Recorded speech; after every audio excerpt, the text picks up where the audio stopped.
નમસ્કાર, health is wealth શોમાં આપનું સ્વાગત છે. હું છું આપની હોસ્ટ અને દોસ્ત ટ્વિંકલ. દર વખતે આપણે આ કાર્યક્રમ લઈને આવતા હોઈએ છીએ અને અલગ અલગ બીમારી વિશે જાણકારી મેળવતા હોઈએ છીએ. તેની સારવાર કઈ રીતે થાય છે તેની જાણકારી આપણે એક્સપર્ટ્સ પાસેથી મેળવતા હોઈએ છીએ. ત્યારે આજના કાર્યક્રમમાં પણ આપણે એવી જ જાણકારી મેળવવાના છીએ. આજે આપણે વાત કરવાના છીએ હાર્ટ ફેલ્યોર વિશે. હાર્ટ ફેલ્યોર શું છે તેને લઈને ઘણા લોકોમાં ઘણી બધી મૂંઝવણ હોય છે, ઘણા બધા પ્રશ્નો હોય છે. ત્યારે આજે એ જ બધા મૂંઝવણ માટે અને એ બધા જે પ્રશ્નો છે તેના જવાબ આપવા માટે આપણી સાથે એક્સપર્ટ જોડાઈ ગયા છે, ડોક્ટર જોડાયા છે, ડોક્ટર રિત્વિક ત્રિવેદી જોડાઈ ગયા છે કે જેઓ ઝાયડસ હોસ્પિટલ આણંદમાં છેલ્લા 10 વર્ષથી ડીએનબી એટલે કે કાર્ડિયોલોજીસ્ટ તરીકે ફરજ બજાવે છે, સેવા આપી રહ્યા છે અને તેઓને 15 વર્ષનો કાર્ડિયોલોજીસ્ટ તરીકે એક બહોળો અનુભવ છે. ડોક્ટર, સ્વાગત છે આપનું અમારા કાર્યક્રમમાં. નમસ્કાર. અને આજે આપણે ડોક્ટર પાસેથી હાર્ટ ફેલ્યોર શું છે, તેને દૂર કરવા માટે શું કરી શકાય, તેની સારવારથી લઈને બધી જ માહિતી આપણે ડોક્ટર પાસેથી મેળવવાના છીએ.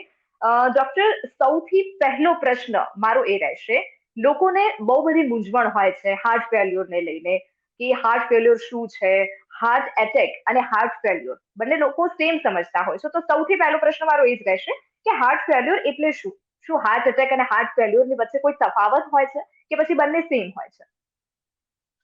રિંકલબેન, ખૂબ જ સરસ અને ઇમ્પોર્ટન્ટ પ્રશ્ન છે, કારણ કે જે તમે જેમ કીધું એમ ઘણા બધા લોકોને મૂંઝવણ રહેતી હોય છે. સૌપ્રથમ તો જે તમારો પ્રશ્ન છે હાર્ટ ફેલ્યોર શું છે, તો આપણે એ સમજવાનો પ્રયત્ન કરીએ કે હાર્ટ ફેલ્યોર એટલે શું. આપણને બધાને ખબર છે કે હાર્ટની સંરચના છે જે એક પંપ જેવી હોય છે અને એનું કામ પંપ કરવાનું હોય છે. જી. અશુદ્ધ લોહી છે એ ફેફસામાંથી હૃદયમાં આવે છે અને હૃદય એ લોહી પંપ કરી અને હૃદયના શરીરના બીજા અંગોમાં મોકલે છે, જે શુદ્ધ લોહી હોય છે. એટલે જ્યારે પણ હૃદયની પંપ કરવાની કેપેસિટીમાં ઘટાડો થાય અને એને બીજા શબ્દોમાં કહીએ કે જ્યારે શરીરની જરૂરિયાત પ્રમાણે હૃદય પંપ ના કરી શકે, એ કન્ડિશનને અમે હાર્ટ ફેલ્યોર કહીએ છીએ. રહી વાત હાર્ટ ફેલ્યોર અને હાર્ટ એટેકની, તો ઘણા બધાને કન્ફ્યુઝન છે. બંને વસ્તુ એક નથી, બંને વસ્તુ એક અલગ બીમારી છે, પણ બંને ઇન્ટરકનેક્ટેડ છે.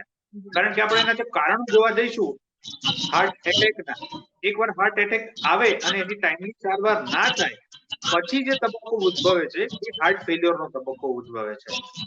હાર્ટ ફેલ્યોરના એક કારણમાંનું ઇમ્પોર્ટન્ટ કારણ એ હાર્ટ એટેક છે. એટલે હાર્ટ એટેક અને હાર્ટ ફેલ્યોર એ બંને સરખા નથી, પણ એકબીજા જોડે ઇન્ટરકનેક્ટેડ રહેલા છે. જી બિલકુલ, ઇન્ટરકનેક્ટેડ રહેલા છે. તો લોકોને જે પ્રશ્ન હતો અત્યાર સુધીમાં કે હાર્ટ એટેક એ જ હાર્ટ ફેલિયર છે, તો એવું નથી હોતું. બંને ક્યાંક ને ક્યાંક ઇન્ટરકનેક્ટેડ રહેલા છે એવું આપણે કહી શકીએ. બીજો પ્રશ્ન મારો એ રહેશે કે હાર્ટ ફેલ્યોર થયું છે એના લક્ષણો કયા કયા હોઈ શકે, વ્યક્તિને કઈ રીતે ખબર પડી શકે કે મને આ સમસ્યા થઈ છે? અને આ બી એક ખૂબ જ સરસ ક્વેશ્ચન છે, કારણ કે જ્યારે પણ સામાન્ય માણસને સિમ્ટમ્સ ની અવેરનેસ આવશે ત્યારે એ જી. જરૂરથી ડોક્ટરની સલાહ લેશે અને એ ડોક્ટરની સલાહ જો અર્લી તબક્કામાં લેશે તો એને હાર્ટ ફેલ્યોર હશે કે બીજી કોઈ પણ બીમારી હશે એનું નિદાન ફાસ્ટ થઈ અને એની રિકવરી ફાસ્ટ થવામાં એને મદદ કરશે. હવે આપણે રહીને વાત કરીએ લક્ષણોની, તો ઘણા લક્ષણો હાર્ટ ફેલ્યોર રિલેટેડ એકદમ સ્પેસિફિક છે, કે હાર્ટ ફેલ્યોર રિલેટેડ જ છે. જ્યારે ઘણા લક્ષણો એવા છે કે જે બીજી કન્ડિશન જોડે એ મિશ્ર થઈ જાય, કે ઓવરલેપ થાય છે. હવે સૌથી પહેલું સિમ્ટમ ગણીએ કે ચાલતા શ્વાસ ચડવો, એટલે શ્રમ કરે એમને શ્વાસ થવાની શરૂઆત થવી, એ હાર્ટ ફેલ્યોરનું એક લક્ષણ છે. પણ એ ખાલી હાર્ટ ફેલ્યોરમાં થાય છે એવું નથી. શ્વાસ ચડવા એ ઘણા બધા દર્દીઓ જેમના લોહીના ટકા ઓછા હોય, ફેફસાની બીમારી હોય, કિડનીની બીમારી હોય, એમને પણ શ્વાસ ચડી શકે. એટલે એક આ લક્ષણ શ્વાસ ચડવો, શ્રમ કરે, એ હાર્ટ ફેલ્યોરની નિશાની છે, પણ જરૂરી નથી કે હાર્ટ ફેલ્યોર હોય.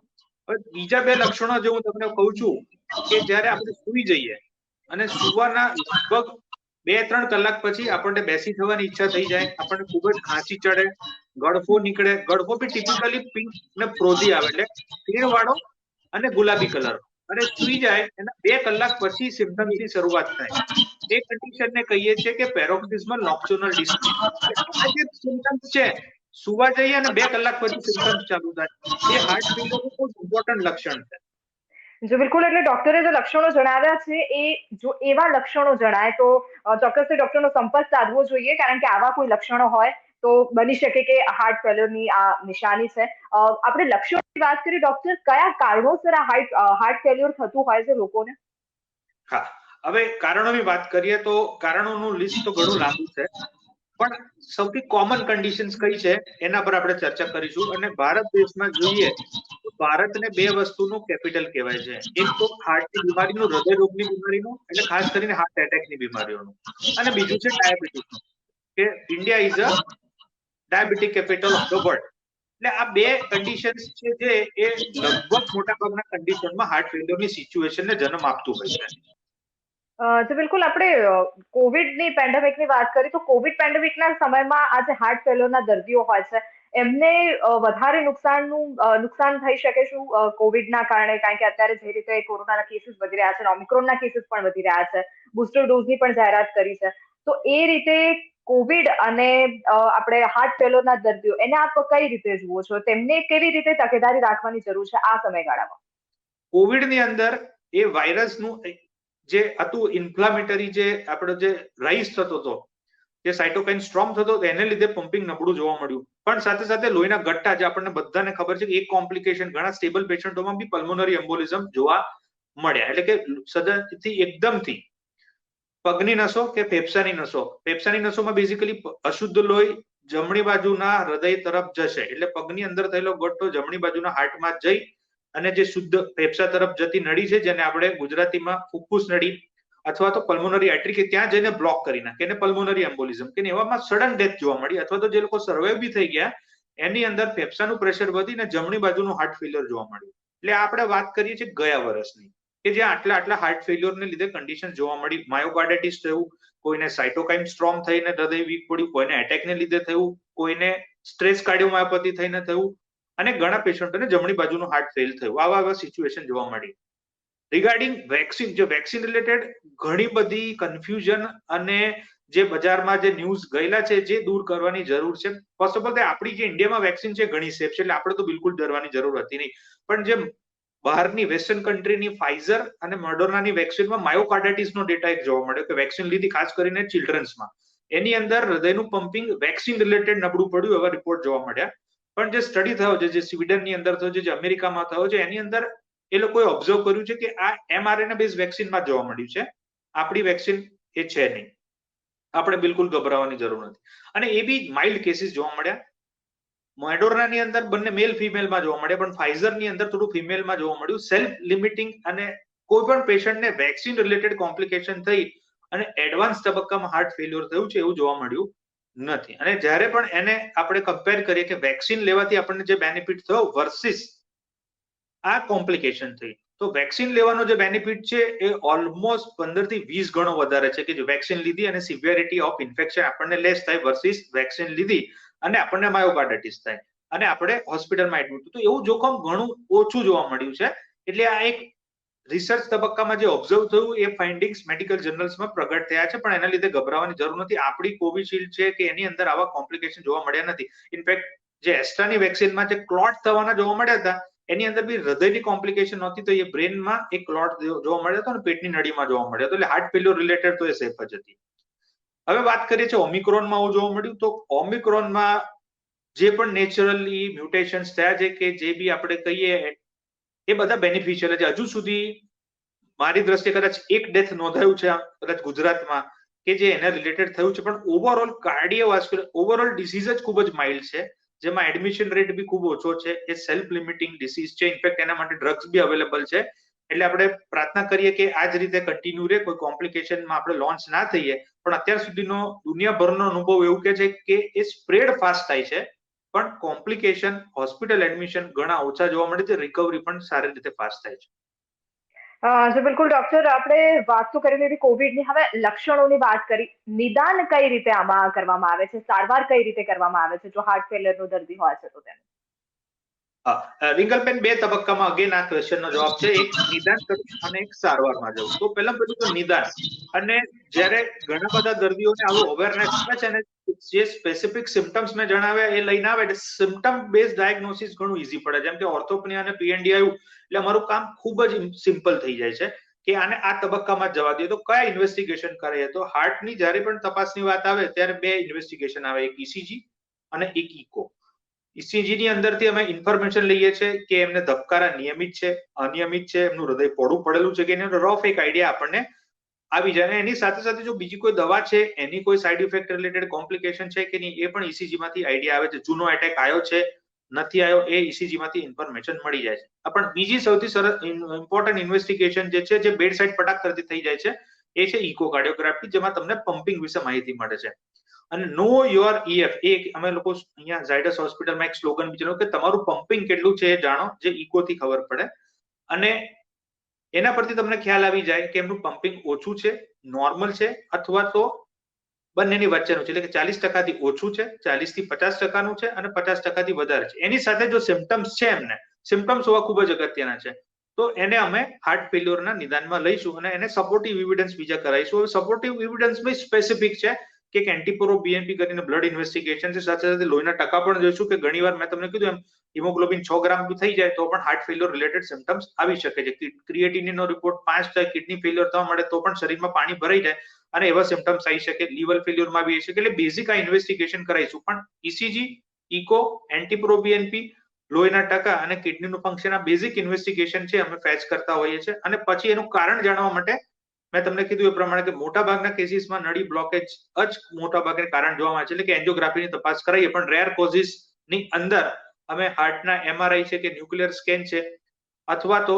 ધબકારાની તપાસ માટેની જે એડવાન્સ છે EP સ્ટડીઝ, એ પણ કરાવતા હોઈએ છીએ. પણ કોમનલી ECG, ઇકો, જરૂર પડે એન્જિયોગ્રાફી અને રૂટીન બ્લડ ઇન્વેસ્ટિગેશન, આટલા ઇન્વેસ્ટિગેશન કરાવતા હોય છે. હવે આવી વાત સારવારની, તો સારવારનો જે તબક્કો છે એ પણ બે ભાગમાં વહેંચાયેલો છે કે એક્યુટલી તમારી પાસે પેશન્ટ આવ્યું છે તો તમે એને પહેલા સ્ટેબિલાઇઝ કરજો, કારણ કે બધી જ જે તપાસ છે અથવા તો એનું જે ઇટિયોલોજી છે, જે મૂળ કારણ છે, એ તાત્કાલિક તમને 24-48 કલાકમાં ના મળે, અથવા તો પેશન્ટ એવી કન્ડિશનમાં જ ના હોય કે કારણ સુધી પહોંચી શકીએ. એટલે પહેલા એને સિમ્પ્ટોમેટોલોજીકલી ટ્રીટ કરીએ. એટલે એમાં ડાયુરેટિક કરીને એક દવા આવે છે, જેમાંથી પેશાબ વધારે થતો હોય, એટલે ડાયુરેટિકની દવા, બ્લડ પ્રેશર રિડક્શનની દવા, એ બે દવા આપતા હોઈએ છીએ. અને એ જ્યારે સેટ થઈ જાય પેશન્ટ, ત્યાર પછી 4 પિલર્સ ઇમ્પોર્ટન્ટ કહીએ છીએ હાર્ટ ફેલ્યોરની દવાના. એ 4 પિલર્સ અમે ચાલુ કરતા હોય છે. એમાં એક બ્લડ પ્રેશરની દવા આવતી હોય છે, જેને AC ઇન્હિબિટર કે ARB તરીકે જાણતા હોય છે. બીજી દવા આવતી હોય છે ધબકારા ઘટાડવાની દવા, જેને બીટા બ્લોકર્સ કહેતા હોઈએ છીએ અમે લોકો. ત્રીજી દવા જે નવી નીકળી છે, જે એકચ્યુઅલી ડાયાબિટીસ માટે વપરાતી હતી પણ હાર્ટ ફેલ્યોરના દર્દીમાં ખૂબ જ ફાયદાકારક નીવડી છે, એ છે SGLT2 ઇન્હિબિટર. એટલે એ દવા ચાલુ કરતા હોય છે. અને એક પોટેશિયમ, એક કિડની માટેની દવા હોય છે, જે પોટેશિયમને મેન્ટેન રાખતું હોય છે, પોટેશિયમ સ્પેરિંગ ડ્રગ. સિમ્પટમ્સ પ્રમાણે પેશાબ કરવાની દવા, ડાયુરેટિક્સ આપતા હોય છે, ધબકારાની અનિયમિતતા હોય તો એની પ્રમાણે દવા આપતા હોય છે. પણ આ 4 પિલર્સ જે છે દવાના, એ ખૂબ જ ઇમ્પોર્ટન્ટ છે. એ દવા ટાઇટ્રેટ કરી અને એમને મેનેજ કરતા હોય છે. અને પછી આગળ જઈએ, એન્જિયોગ્રાફી કરીએ કે MRI કરાવીએ અને એનું સ્પેસિફિક ડાયરેક્શનમાં એની ટ્રીટમેન્ટ કરતા.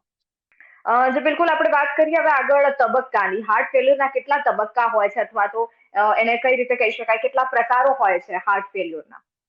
અચ્છા, હવે રિંકલબેન, આનો બી જવાબ છે ને એ બે તબક્કામાં વહેંચાયેલો છે. પહેલા હું તમને એક સિમ્પલ જે તબક્કાઓ છે એના વિશે સમજાવીશ. કે પહેલો તબક્કો કે જેમાં ખાલી રિસ્ક ફેક્ટર છે. રિસ્ક ફેક્ટર આપણે કયા છે? આપણે વાત કરી, બ્લડ પ્રેશર છે, ડાયાબિટીસ છે, સ્મોકિંગ છે, સિડેન્ટરી લાઈફ છે, ફેમિલી હિસ્ટ્રી છે.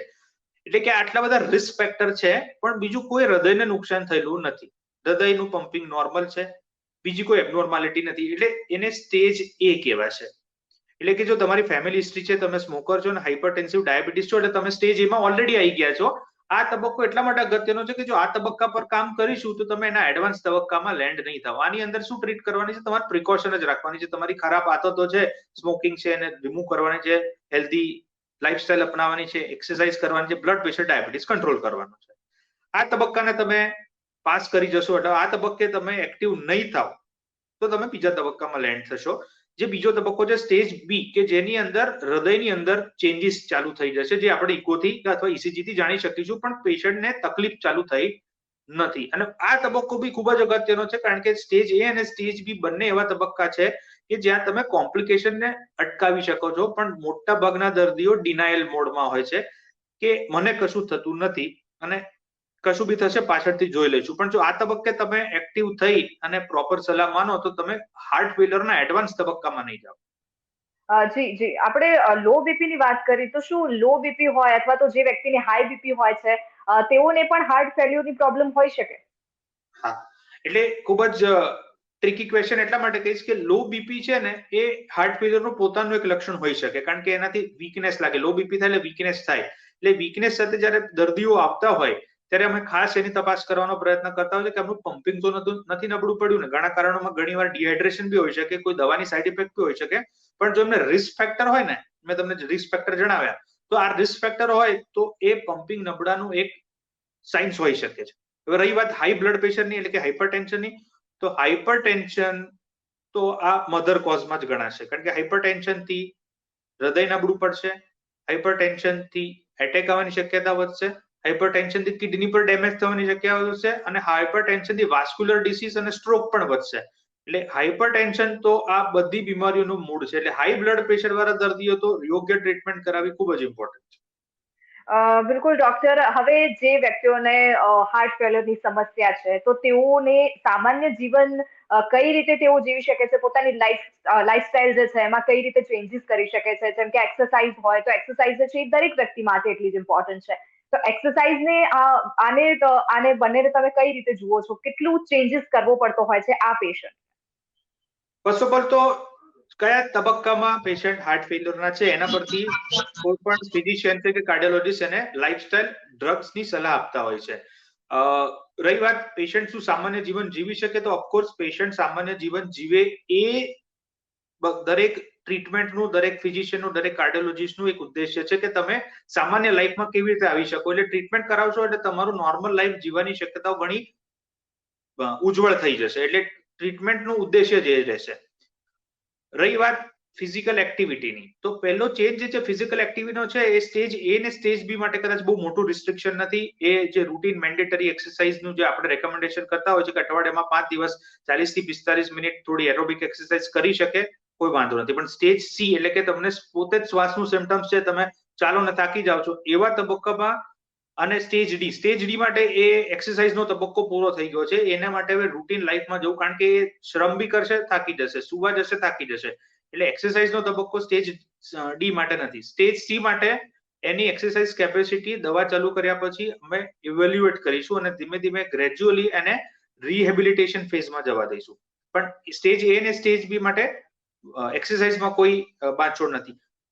બીજો તબક્કો છે કે ખાનપાનમાં કે ડાયટમાં ચેન્જીસ કરો. ઓફકોર્સ એબ્સોલ્યુટલી ઇમ્પોર્ટન્ટ છે. મેં તમને કીધું લાઇફસ્ટાઇલ ડિસીઝોનું હાર્ટ ફેલિયર જોડે ખૂબ જ એસોસિએશન છે. બ્લડ પ્રેશર છે, ડાયાબિટીસ છે, સિડેન્ટરી લાઈફ છે, એ બધા એની જોડે જ એટેચમેન્ટ છે. એટલે વેટ રિડક્શન બી ખૂબ જ પેરામાઉન્ટ ઇમ્પોર્ટન્ટ છે. સોલ્ટ રિસ્ટ્રિક્શન આવી શકે. ડાયાબિટીસના દર્દીઓને જે હાઈ ગ્લાયસેમિક ઇન્ડેક્સ વાળી જે જે ફૂડ છે એ એવોઇડ કરવાનું કહું છું. પાણીનું બી રિસ્ટ્રિક્શન આવશે. જ્યારે સ્ટેજ સી કે સ્ટેજ ડી માં જશે ત્યારે પાણી અમે ખૂબ લિમિટ કરાવતા હોઈએ છીએ. એમના વજન પ્રમાણે, એમનું યુરિન આઉટપુટ છે એના પ્રમાણે 1 લીટરથી લઈને 1.5 લીટર સુધી એડજસ્ટમેન્ટ કરાવતા હોઈએ છીએ. અને ઉનાળા દરમિયાન થોડું વધારે કરવાનું કહેતા હોય છે, કારણ કે પાણીનું ઇન્ટેક જાળવવું બી ખૂબ જ અગત્ય. એટલે આ બે ખૂબ જ ઇમ્પોર્ટન્ટ લાઇફસ્ટાઇલ જે ચેન્જીસ છે એની સલાહ અમે દરેક દર્દીને આપતા હોય છે. બિલકુલ, આપણે વજન વધારે કે ઓછાની આપણે વાત કરી, તો જે વ્યક્તિનું વજન વધારે હોય છે, જે મેદસ્વીતાથી પીડાતા હોય છે, એવા વ્યક્તિઓની સારવારમાં અને જે સામાન્ય વ્યક્તિ છે કે જેમનું વજન નોર્મલ છે, એવા વ્યક્તિઓની સારવારમાં કેટલો ફરક હોય છે? શું અલગથી સારવાર થતી હોય છે જેઓનું વધારે વજન હોય છે તેમની? એ પણ ખૂબ જ અગત્યનો પ્રશ્ન છે. કેમ? કારણ કે વજન વધારે હોવાના પેશન્ટોની અંદર અમને બે કોમ્પ્લિકેશન વધારે જોવા મળતી હોય છે. એટલે એક તો મેદસ્વી પેશન્ટ્સની અંદર ડાયાબિટીસનો રેટ વધારે જોવા મળે છે, બ્લડ પ્રેશરનો રેટ વધારે જોવા મળે છે. એમને દવાના ડોઝિંગ જે પેટર્ન છે એ વજન પ્રમાણે જ્યારે એડજસ્ટ કરવા જઈએ ત્યારે ખૂબ જ હાઈ જતી હોય છે. એટલે એમનું મેનેજમેન્ટ એક ટેલર મેડ એપ્રોચમાં જવું પડશે. ફિક્સ ડોઝિસ નહીં અપાય, એમને થોડા વજન પ્રમાણે ડોઝિસ આપવા પડશે. બીજું કે એમની પોતાની એક્સરસાઇઝ કેપેસિટી ખૂબ જ ઘટેલી હોય છે. એટલે એમને જે રિહેબિલિટેશન કરાવવાનું હોય છે એ બી ખૂબ જ તબક્કાવાર કરાવવું પડતું હોય છે. વજન વધારે, એમને ઘૂંટણના પ્રોબ્લેમ, ફેફસાના પ્રોબ્લેમ, એટલે એને લીધે પણ એમને શ્વાસ છે ને એ નોર્મલ દર્દીને જે રિકવરી થાય એના પ્રમાણમાં એમની રિકવરી આવતી નથી. અને ઓબેસિટીમાં એક સિન્ડ્રોમ આવે છે જે નસકોરાના લીધે થતો હોય છે, સ્લીપ એપ્નિયા. એટલે ખૂબ નસકોરા બોલે અને રાત્રે ઊંઘ દરમિયાન એમના ઓક્સિજનના ટકા ઘટે. એટલે એવા દર્દીઓને અમે ખાસ એગ્રેસિવ વેટ રિડક્શન સ્ટ્રેટેજી, ડાયાબિટીસમાં બી જે અમુક નવી દવાઓ નીકળી છે જેમાં વજન નીકળતું હોય છે એની એડવાઇસ આપતા હોય છે. અને બેરિયાટ્રિક સર્જરી રિલેટેડ એડવાઇસ એવા દર્દીઓને અમે એગ્રેસિવલી કરતા હોય છે. જ્યારે નોર્મલ દર્દીઓમાં રિકવરી ઘણી ફાસ્ટ થાય છે જો આઈડિયલ ટાર્ગેટેડ ટ્રીટમેન્ટ આપીએ તો, અને એમને આ બધી મુશ્કેલીનો સામનો કરવો પડતો હતો નથી. એટલે ઓફકોર્સ ઓબેસિટી પેશન્ટ્સો એમને ટાર્ગેટેડ ટેલર મેડ એટલે એમને 1-to-1 બેઝિસ પર ડિસ્કસ કરી અને ટ્રીટ કરતા. જે બિલકુલ ડોક્ટર, હાર્ટ ફેલિયરના જે દર્દીઓ હોય છે તે પોતાની સાથે એવું શું રાખી શકે કે અમુક એવા વિપરીત સંજોગો આવી જાય તો તે એમને મદદરૂપ નીવડી શકે? ઓકે, તો જ્યારે પણ હાર્ટ ફેલ્યોરની વાત આવે છે ને ત્યારે આપણે એને હંમેશા તમે જે પહેલો જ પ્રશ્ન કરેલો કે હાર્ટ એટેક અને હાર્ટ ફેલ્યોર શું બંને સરખા છે, એટલે આપણે એને એ જ પર્સપેક્ટિવમાંથી ઘણા બધા લોકો જોતા હોય છે. એસ્પિરિન ઘણા લોકો રાખવાની સલાહ આપતા હોય છે, ઘણા લોકો નાઇટ્રેટ રાખવાની છે, પણ એ એટેકમાં કામ કરશે, હાર્ટ ફેલ્યોરમાં કામ નહીં કરે. હવે હાર્ટ ફેલ્યોરમાં સાથે શું રાખી શકાય? તો હાર્ટ ફેલ્યોરમાં બે જ વસ્તુ ઇમ્પોર્ટન્ટ છે મારી દ્રષ્ટિએ. એક તો હવે આપણે જો ઓલરેડી હાર્ટ ફેલ્યોરથી પીડાતા હોઈએ છીએ અને કોવિડ આપણને બધાને એક પલ્સ ઓક્સિમીટર લેવાની સમજણ આપી દીધી છે, એટલે તમારે હંમેશા એક પલ્સ ઓક્સિમીટર તમારા માટે ખૂબ જ અગત્યનું એક ઇન્સ્ટ્રુમેન્ટ છે. તમે પોતાનો ઓક્સિજન જોઈ લો. જેમ કોવિડમાં બી ઓક્સિજનના ટકા ઘટે છે, એમ હાર્ટ ફેલ્યોરમાં બી જ્યારે તમને શ્વાસ ચડશે તો તમે સુવા જશો અને તમને કફ ચાલુ થાય, એ સિમ્ટમ્સ આવે ત્યારે ઓક્સિજનના ટકા ઘટશે, ધબકારા વધશે. એ એક સિમ્ટમ્સ તમને ગાઈડ કરશે કે આ તમે સિમ્ટમ્સ તરફ કે હાર્ટ ફેલ્યોર તરફ જઈ રહ્યા છો, જો તમને ઓલરેડી બીમારી છે તો. બીજું ડિવાઇસ, હવે એડવાન્સમેન્ટ ઓફ ઘણી ડિવાઇસની થયેલી છે, જે કદાચ બધા પેશન્ટો એને એફોર્ડ નથી કરી શકતા, પણ જે વોચ આવે છે સ્માર્ટ વોચ, એની અંદર એક ધબકારાની પેટર્ન અને સેચ્યુરેશનની પેટર્ન આવી જાય છે. એટલે એ વોચિસ હોય છે, એ બંને સાથે રાખવાથી ઘણા પેશન્ટોમાં ડાયગ્નોસિસ રેટ અથવા તો ડીકમ્પન્સેશન એટલે સ્ટેબલમાંથી જે અનસ્ટેબલ ફેઝમાં જતા હોય છે, એ ફેઝને તમે બહુ અર્લી પકડી શકો છો. એટલે આ બે ડિવાઇસને ખૂબ જ અગત્યનું કહીશ. બીજી કોઈ પણ દવા રિલેટેડ હું એટલા માટે એડવાઇસ નહીં કરું કારણ કે બ્લડ પ્રેશર, ધબકારા, ઓક્સિજનનું રિલેશન એટલું કોમ્પ્લેક્સ છે કે કોઈ સિમ્પલ એપ્રોચ આપણે કહીએ કે બધાની એક જ દવા છે, એ એપ્રોચ કરી અને હાર્ટ ફેલ્યોરના દર્દીને ટ્રીટ કરી શકાશે નહીં. એટલે જ્યારે બી તમને સિમ્પટમ્સ વર્સનિંગ લાગે તો બેસ્ટ ઇઝ કે તમારી નજીકમાં જે ડોક્ટર હોય એની પાસે મળી અને તમે ટ્રીટમેન્ટ કરાવો. કોઈ દવા જાતે લેવાનો પ્રયત્ન કરવો નહીં. જેટલા પણ દર્શકો સાંભળી રહ્યા છે, આ પ્રોગ્રામ જેટલા પણ દર્શકો જોઈ રહ્યા છે, તમામ દર્શકોને એ જ રિક્વેસ્ટ છે કે કોઈ પણ જાતના સિમ્ટમ્સ જો દેખાય છે ડોક્ટરે જણાવ્યા એ પ્રમાણના, તો તમામ જો કોઈ પણ એક પણ સિમ્ટમ દેખાય છે તો ડોક્ટરની સલાહ જરૂર લેવી. પોતાની રીતે દવા લેવાની બિલકુલ જરૂર નથી. ડોક્ટરની સલાહ પ્રમાણે જ દવા લેવી, જેટલી પણ ડોક્ટરે સલાહ આપી છે એ પ્રમાણે કરવું. ડોક્ટર, આભાર અમારી સાથે જોડાવા બદલ. જેટલી પણ આપે માહિતી આપી છે હાર્ટ ફેલ્યોરને બીમારીને લઈને, આશા રાખું છું કે તમામ માહિતી જે છે એ અમારા દર્શક મિત્રોને ફાયદાકારક નીવડશે. આભાર અમારી સાથે જોડાવા બદલ. Thank you nickel, thank you.